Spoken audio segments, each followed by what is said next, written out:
Chukwemeka.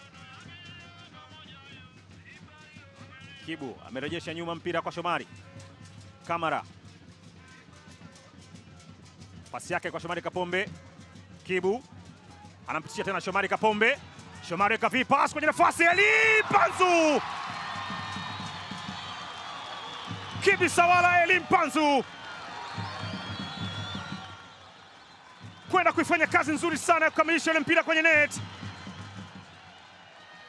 Unakumbuka hicho ambacho amekifanya Elim Panzu?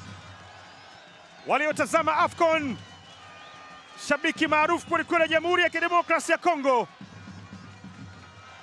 kwa kitwa Lumumba, na yeye amekwenda kuifanya ile. Wanachinja mashabiki wa Simba dakika ya 20, wanakula mua. Pasi ilianzia kwa Shomari Kapombe, akapewa Kibu Dennis Prosper, akapitisha kwenye njia tena. Pasi ya viwango ile, wote wamekwenda mbele, mpira ukaenda kumfuata Elim Panzu Kibisawala. Catalyst kwenye eneo hatari, anakwenda kuandika bao la kuongoza kwa Simba.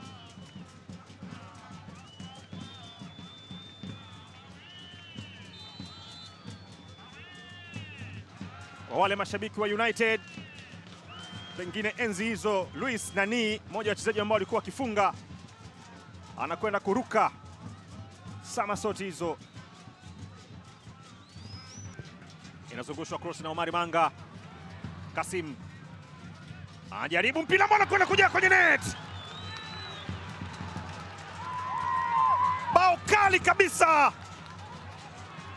Wanasema hata miwa inaweza ikaua. Sukari ikizidi, unapata pressure, unakufa. Magata Frederick anawapeleka kati wekundu wa Msimbazi. Bunduki ile, angefanya nini Hussein Abel kwenye eneo kama lile?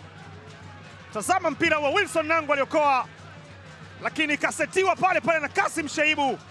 Magata Frederick kwa mguu wa kushoto amepeleka kubaya.